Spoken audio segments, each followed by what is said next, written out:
Welcome to Talk About Topeka Live, coming to you from the Topeka Performing Arts Center in downtown Topeka.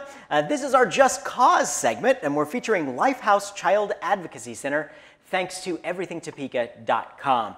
I'm your host, Chris Schultz, as we find out about one of the great organizations that makes a big difference in some of the most vulnerable folks in our community's lives. How you doing? This is Kelly Durkin, the Executive Director of LifeHouse Child Advocacy Center. How are you? I'm good. How are you?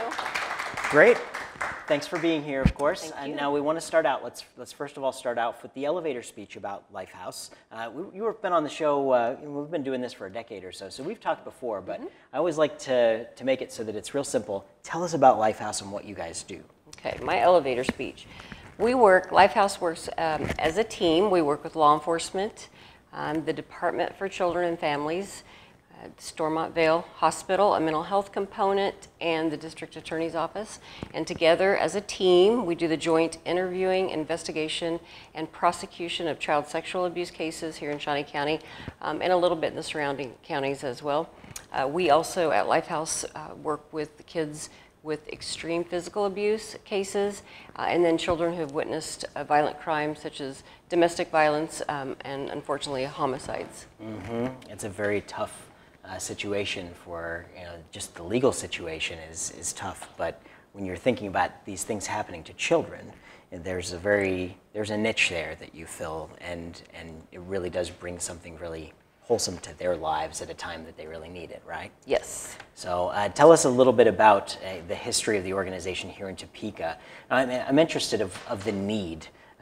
It seems to me, and I don't know if this is just my very unscientific looking at the internets all the time, and seeing that there's a lot of cases where children are victimized. Are there more now than there were 10 years ago? I get asked that a lot.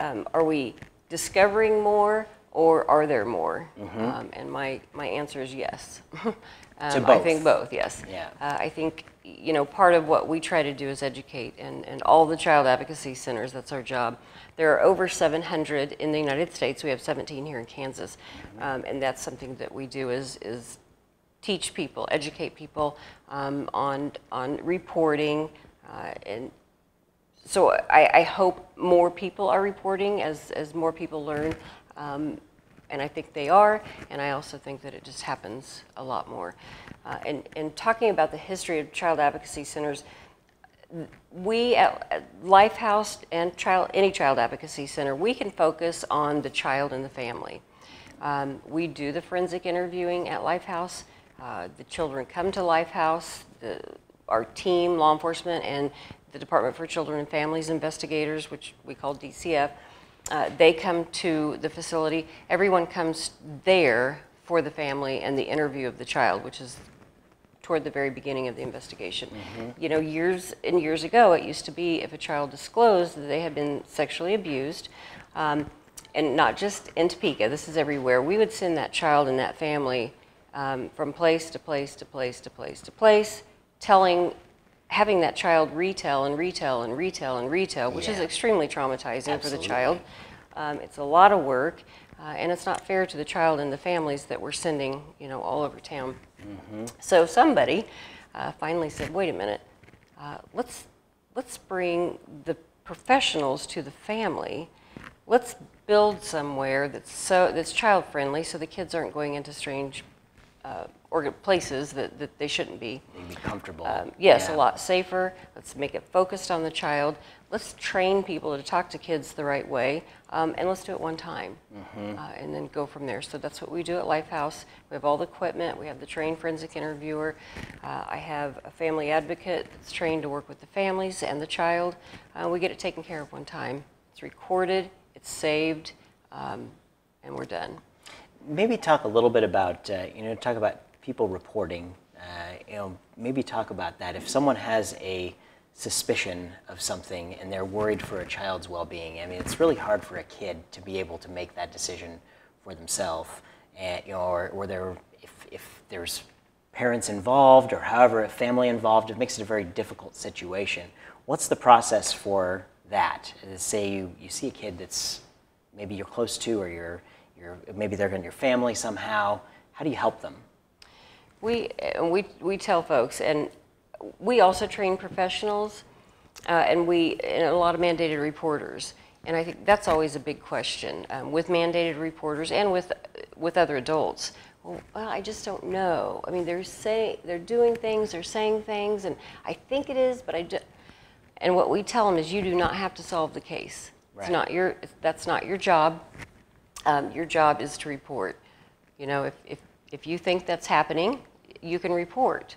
Mm-hmm. It goes to the next level. You know, you call DCF, call the hotline. If you think it's imminent, if you think something is going on this minute and the child's in danger, call law enforcement. Yeah. But if you do make that call to DCF, you know, you've taken the step. Mm-hmm. Then there's another step. You know, that person that took the call gets it to a screener. Yeah. Their job is to take down all the information. The screener is to say, read over it and say, yep, this needs to be investigated, or no, this isn't enough. And if it gets investigated, it goes to the investigator, and that person's trained. You know, everybody has their job. Mm-hmm. So we always say, if you have a suspicion, report it. Yeah. It'll get to the right level. If you have a suspicion, you report it, and you know nothing has happened, and 6 months later you see something else or you hear something else, report it again. Mm-hmm. Keep reporting. And you guys are a nonprofit organization. Yes. And you know, how do people help you facilitate your mission? How can they get involved to, you know, make financial contributions? Are there volunteer opportunities? How does that work? We have, of course, they can always make donations. We have a Facebook where you can donate live. We have a website, LifeHouseCAC.com. Mm-hmm. You can donate there. We have two really nice fundraisers. One they're both very fun, but in the fall, in October, each year we have a dueling pianos, and that is a blast and fun, and you can win prizes, and it's just a good, fun time. And then in the spring, in May. Good times for a good cause, yeah. Yeah, there you go. Yeah. It is, it's fun. And what we do is pretty heavy, so it's fun to have a night where we're just having fun. Yeah. And then every May, the Friday before Memorial Day, we have a golf tournament, and that's always fun as well. Cool.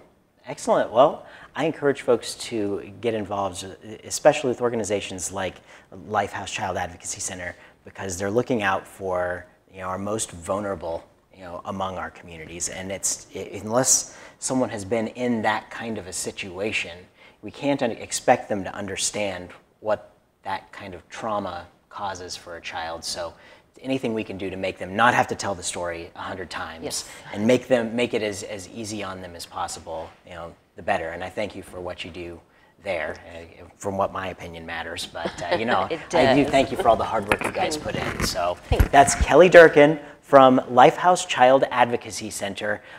Get involved with them, folks. Now you can find their Facebook page. It's LifeHouse Child Advocacy Center on Facebook, or lifehousecac.com. We'll get you all set up with them. And we'd certainly like to thank our sponsor for this episode here of Talk About Topeka. It is everythingtopeka.com. It's the home of the Topeka newsletter, and it maintains the most comprehensive list of ways to enjoy our community. So check it out, everythingtopeka.com. And I'm Chris Schultz, and we'll see you on the next Talk About Topeka on gablocal.tv.